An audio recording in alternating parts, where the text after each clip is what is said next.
জুলাই সনদ বাস্তবায়ন রূপরেখায় সংবিধান সংস্কার পরিষদ গঠনের প্রস্তাব নিয়ে বিশেষজ্ঞ কমিটির সঙ্গে আলোচনা করেছে ঐকমত্য কমিশন। প্রস্তাব গৃহীত হলে নির্বাচন পরবর্তী সরকার সংবিধান সংশোধনের জন্য সংবিধান সংস্কার পরিষদ গঠন করবে। জান্নাতুল বাকিয়া কেকার রিপোর্ট। রাষ্ট্র সংস্কারী রাজনৈতিক দলগুলোর সঙ্গে আলোচনায় ৮৪টি সংস্কার প্রস্তাবের মধ্যে ৫০-এরও অধিক বিষয়ে নানান দ্বিমত ও নোট অব ডিসেন্ট ছিল।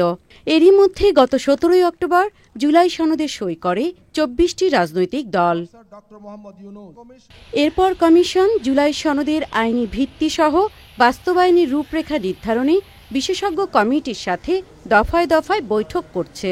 বুধবারের বৈঠকে গণভোট, সংবিধান আদেশ এবং সংবিধান সংস্কার পরিষদ এই ৩টি প্রস্তাব নিয়ে আলোচনা হয়। সংবিধান সংসদ পরিষদ হবে নাকি অন্য কিছু হবে, তো এই বিষয় নিয়ে আমরা বিশেষজ্ঞদের সাথে আলাপ আলোচনা করছি।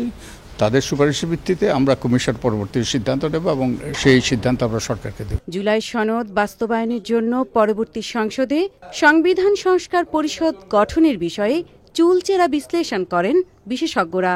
আমরা জানি যে বাংলাদেশে এর আগে ১৭ বার সংবিধান সংশোধন হয়েছে। গত ৫৪ বছরে এই প্রথম সংবিধানে বড় রকমের সংস্কার করা হচ্ছে। এই সংস্কার সম্পন্ন হলে এটা বাংলাদেশের সংবিধানের একটা নতুন সংস্করণ আমাদের সামনে আসবে। বিশেষজ্ঞদের আলোচনায় সংবিধান সংস্কার পরিষদ গঠনের প্রস্তাবটি চূড়ান্ত হয়নি। বৃহস্পতিবার আবারও বিশেষজ্ঞ কমিটির সাথে বৈঠকে বসবে কমিশন।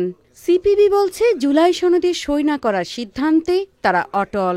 অনেকের ইচ্ছা হচ্ছে একেবারেই এই সংবিধানের খোললচে পাল্টে নতুন কিছু করা।